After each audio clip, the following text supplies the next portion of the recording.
Hi, my name is Kenneth Playford, and today we're going to be talking about hazard communication, bringing chemicals on site, and spill response.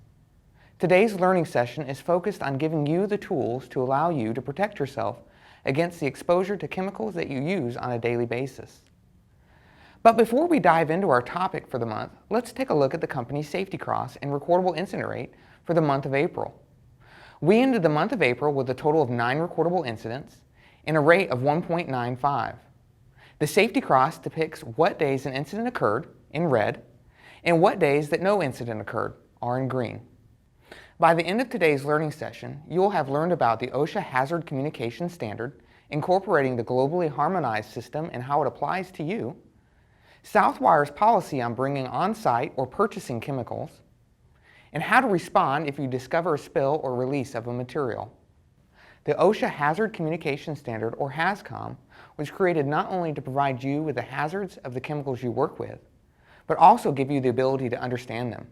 It was first established in 1983 through various state-initiated right-to-know laws.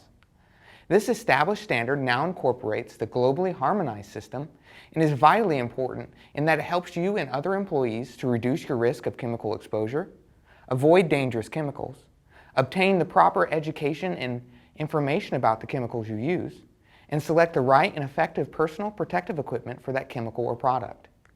According to OSHA, over 32 million workers are exposed to hazardous chemicals in more than 7 million different workplaces. The International Labor Organization estimates that roughly 1/4 of all workplace diseases and injuries are caused by chemical exposure. Effects of worker exposure to these various chemicals can range from just mild skin irritation to severe burns or even death. Because of this, OSHA requires employers like Southwire to have 3 major things: a written HAZCOM program that is available to all employees, a comprehensive list of chemicals present in the workplace, and a method to inform employees of the hazards associated with the chemical they use. The Southwire Hazard Communication Program is available upon request.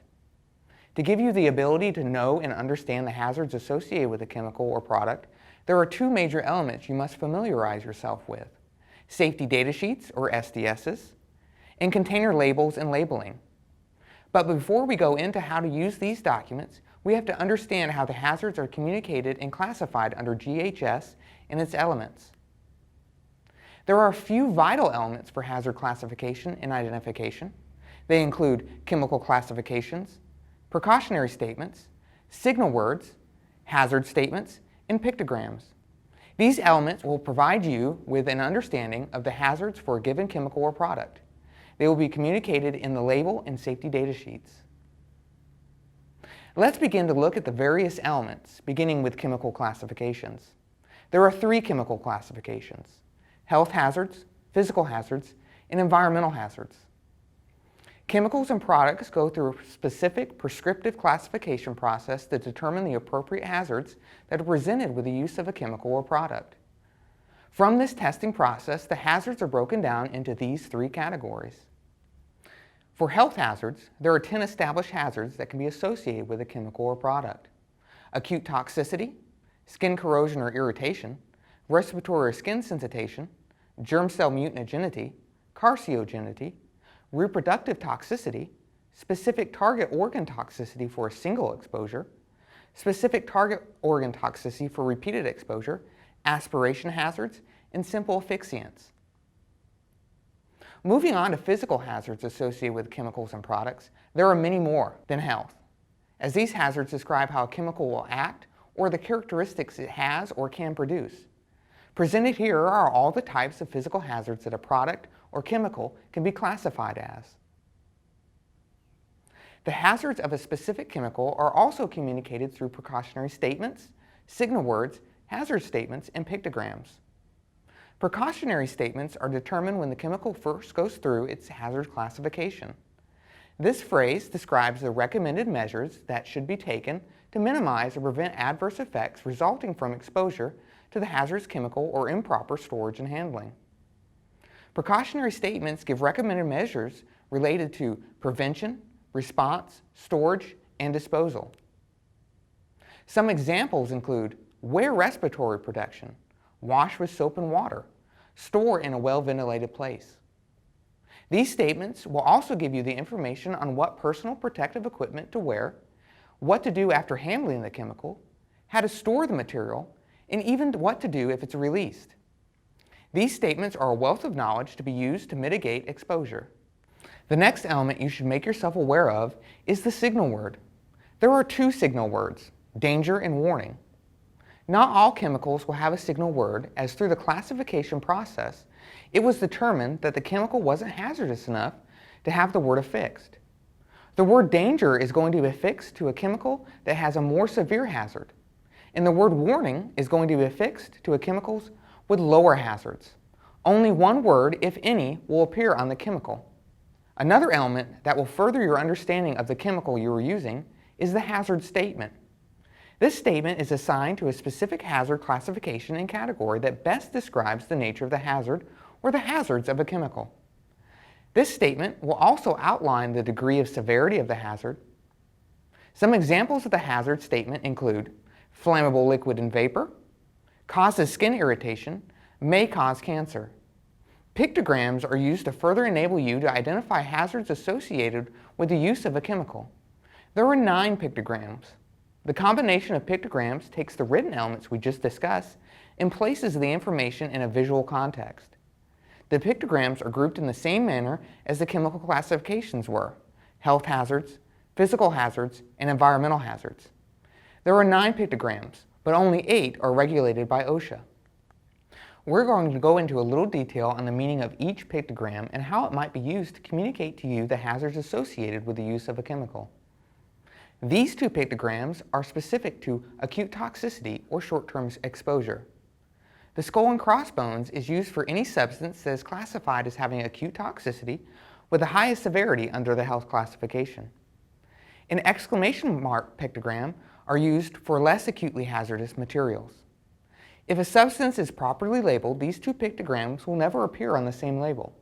It will be one or the other, with the skull and crossbones representing the most severe hazard. The next set of pictograms continue to describe health hazards. The pictogram on the left describes the hazards associated to be corrosive. The pictogram on the right is called the health hazard pictogram and is represented by the silhouette of a person with a starburst across their chest. This is used to indicate that the substance is a chronic and/or target organ hazard. The next set of pictograms describe the physical hazards associated with a chemical or product. These pictograms are going to communicate to you the type of physical properties that a chemical or product exhibit. Note that the corrosive pictogram used to designate corrosion to metal is the same pictogram used for skin corrosion, serious eye damage, and eye irritation under the health hazard classification. Not all health hazards represented by this pictogram are corrosive to metal, so it's important to look for additional information. Oxidizers are chemicals that contain and can produce oxygen and increase the risk of fire. Now that you have a basic understanding of how the hazards of a chemical will be described to you, let's take a look at the 2 ways that they will be provided to you. The first way that a chemical's hazards and physical properties will be provided to you will be the chemical label. The label has all the elements we described in addition to a product identifier. This is the name of the chemical or product, a section for supplemental information, and some supplier information. Let's take a look at the label and try to understand what it's telling us about the chemical. Here is our sample label, and the first thing we need to notice is the product identifier, its name, Toxaflam. The pictograms quickly inform us of the chemical's hazards. We know that it's acutely toxic and flammable. Now we need to look for our signal word, danger. This should indicate to us that the chemical is quite hazardous. Now looking at the hazard statement, this statement tells us how the chemical is hazardous to us and the physical properties that could harm us. Toxic if swallowed, flammable liquid vapor. With our understanding of the hazards that a chemical presents, we look to the precautionary statements. In this section, we are able to better understand how to mitigate our risk of exposure. As we move down the label, supplemental information will be provided. In this case, it references the SDS for additional information. And finally, the chemical product supplier information is provided to us at the bottom. Understanding how to read this label and being able to interpret what it's telling you gives you the ability to protect yourself when using it on the job. Our next tool to better understand the hazards and how to protect ourselves is the Chemical Safety Data Sheet, or SDS. All safety data sheets will have the same information contained in them as the product label. They will also contain some additional information. All safety data sheets have a standardized 16-section format. All chemicals used on Southwire property will have an associated SDS that can be readily accessed by going to southwire.msdss.com or simply selecting the MSDS search icon on any Southwire computer. This also fulfills the requirement of the listing of all chemicals and products used on site. The SDS is broken down into the 16-section format listed here. Each section covers a different aspect of the chemical and gives you specific information on the given topic. Section 1 is the product identification. The required information consists of the product identifier, any common names and/or synonyms by which the chemical is referred to, and the next set of information that this section will include is the name, address, phone number of the manufacturer, importer, or other responsible party, and emergency phone numbers. Recommended use of the chemical or a brief description of what it actually does, such as flame retardant, and any restrictions on its use will be given in this section. Section 2 is the hazard identification section, and in this section, the hazard classification of a chemical is defined, the signal word is expressed, hazard statements are given, pictograms are displayed, precautionary statements are provided, and a brief description of any hazards not otherwise classified is also given. Section 3 describes the chemical composition of a product, including what percentage of each chemical. Section 4 describes any first aid measures to take if you or a peer are exposed to a chemical or product. Section 5 provides some basic firefighting measures if the chemical or product is exposed to or catches fire. Section 6 will provide you recommendations of actions to take if the chemical or product is spilled or released to the working environment. The 7th section provides you with information on the proper handling and storage of a chemical or product. The 8th section will tell you what personal protective measures and equipment to use to lower the risk of your exposure to the chemical. Section 9 informs you of the appearance, odor, pH, and other physical properties that the chemical or product will have when used. Section 10 describes the reactivity hazards of the chemical and the chemical stability information. Section 11 will describe the common and likely routes of exposure like inhalation, ingestion, skin or eye contact, and whether the effects will be chronic or acute. It will also describe toxicity and symptoms of exposure. Sections 12 through 15 are sections that deal with the various environmental aspects of the chemical and are not regulated by OSHA. The final section, number 16, is a record-keeping section that houses when the last revision of the SDS was completed. Make sure you're using the most recent version. Now we know how to understand and where to get chemical hazard information. Let's talk about bringing and using chemicals on site. All chemicals and products brought on site to complete a job task will need to be an approved chemical or product. It will not be a common practice for you in the office environment to bring chemicals or products on site that will need to be approved, as the products you are using will most likely be a consumer product used as intended and in a consumer volume. In addition to this, you will most likely be using products and chemicals purchased and already approved by Southwire. If you happen to spill or observe a chemical like oil, gasoline, antifreeze, or any other hazardous chemical, will you know what to do? I want to give you a few steps to take to address this serious issue. The first priority is to ensure your and others' safety. Make sure that the released material isn't going to directly harm you or others. Then immediately report the release.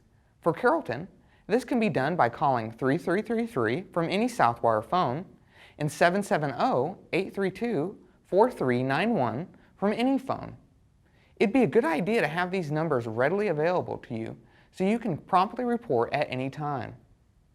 For locations outside of Carrollton, begin reporting by contacting and working with your building management and maintenance personnel. When you call, there are going to be a few questions that you need to provide answers to, like what material was released, the location of the release, was it going to land, air, or water, the estimated quantity of release, the direction of flow, Are there any injuries associated with the release? And is there a possibility of a fire or explosion? With this information, response personnel will be dispatched to the spill.